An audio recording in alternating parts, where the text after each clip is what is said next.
Hey, what's up everyone? Morey Croson here, and today we're going to be comparing the women's 100-meter Olympic final where Elaine Thompson won in comparison to the Jamaican Olympic trials where Shelly-Ann Fraser-Pryce won, just to give you guys a better understanding of what happened in the Olympics, and we're going to start the video right now.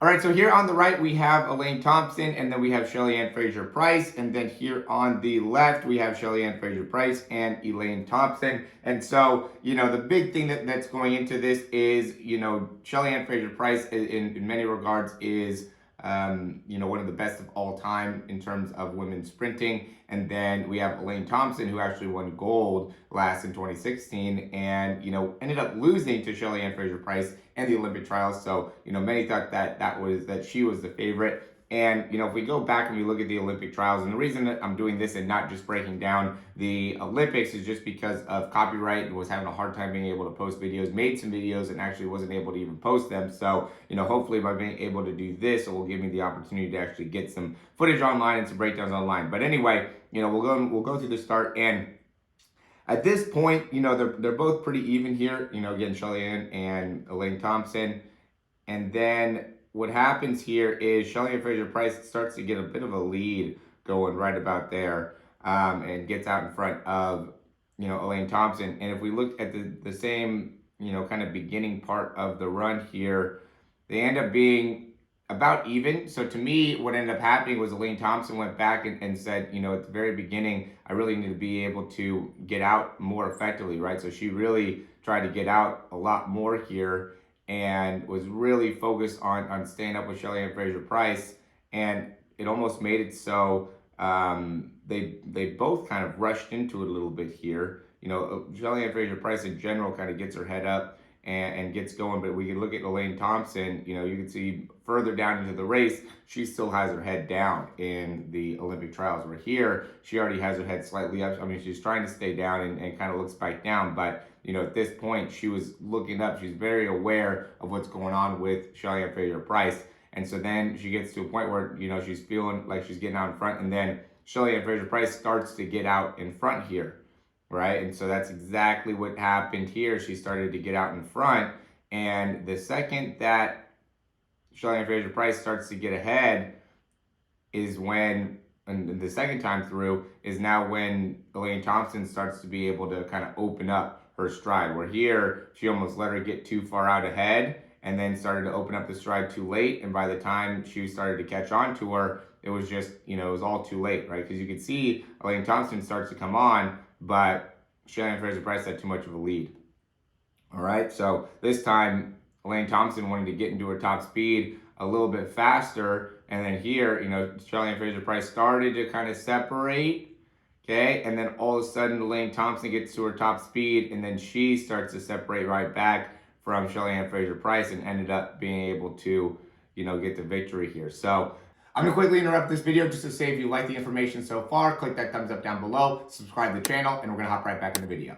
I think part of it had to do with Elaine Thompson and her training, and I think she was just kind of looking to get to the finals here and on the left, right? Because even Shericka Jackson came pretty close here in the Olympic trials. So I think her main thing was just get to the big show and then be able to perform there, and also be able to get a good understanding of where Shelly-Ann Fraser-Pryce was to be able to know where to go. Because that's the one thing about winning, right? When you win, when Shelly-Ann Fraser-Pryce won here, she's probably like, oh, I need to run that same type of race, and got focused on just, hey, look, I can do this and just run that same strategy. Where, because Elaine Thompson lost, she was looking at it like, okay, I need to refine my strategy to be able to figure out how to win here. And I'm sure, Shelly-Ann Fraser-Pryce now could go back and say, okay, I could change up my strategy to be able to win and beat Elaine Thompson, but it's too late. Elaine Thompson has already won gold. So that ends up being, sometimes it's a good thing to be able to fail and to lose. So, I did want to go a little bit into some of the running. I did think that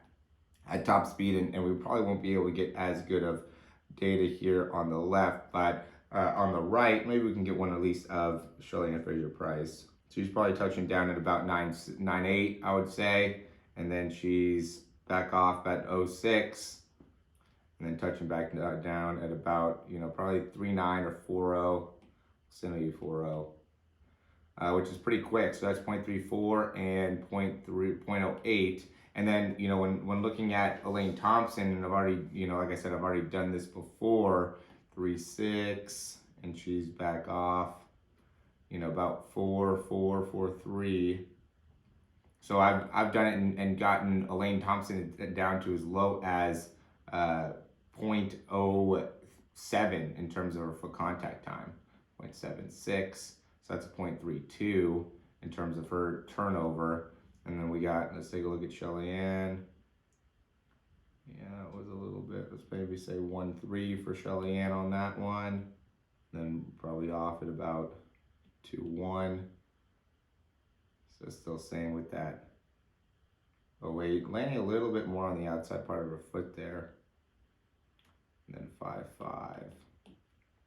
So she's still at 0.34. So she's at about the same thing there. So 0.08 to 0.34, which is about the same as what she was doing before, where we could see Elaine Thompson is at a similar foot contact time, but a little bit faster with her transition time. And that's that time when she was able to kind of separate and get away, and she was just able to turn those legs over a lot faster. And she's just a little bit taller as well. So, the height difference and that turnover distance, or that turnover time, ends up making a big difference. And her just being able to, be up there with that foot contact time. At the end of the day, a lot of people just struggle with being able to get that foot contact time down to 0.08, and that ends up being really a critical part here of being able to be a top sprinter, is being able to have that really fast foot contact time. And I see so many people that just don't have the ability to get the knees up properly, get that turnover time to be able to have a lot of speed, right? Your legs have to be moving fast to be able to create a lot of force downwards into the ground. At the end of the day,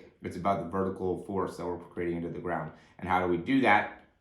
Is by being able to move our legs fast, right? If we can move our legs fast, that will help us in generating force. And then it's about creating that good rebound. So now we need the stability within the ankle to be able to absorb that force and be able to rebound right back up, which is what makes it so you can have that 0.08 foot contact time, which is really the big number that you want to be able to get to. Some of them can get into even below that with the foot contact time, but really 0.08 for most of us is the goal to be able to achieve in order to really run at that higher level. All right. So as always, guys, thanks for watching. If you like the information, go ahead and click that thumbs up down below. Subscribe to the channel if you haven't already. And if you have any questions, comments, or recommendations, you can leave those down below. As always, I always recommend doing these speed breakdowns just because I think they could be super beneficial in being able to understand what it is within your running that you can do and improve on. We do the start phase, we do the drive phase, we do the top end speed phase, and just give you a clear understanding of what it is that we need to improve. I know there's a lot of coaches out there that really don't put a huge focus on technique. And there is a whole important part of being able to train speed that goes into the programming side. And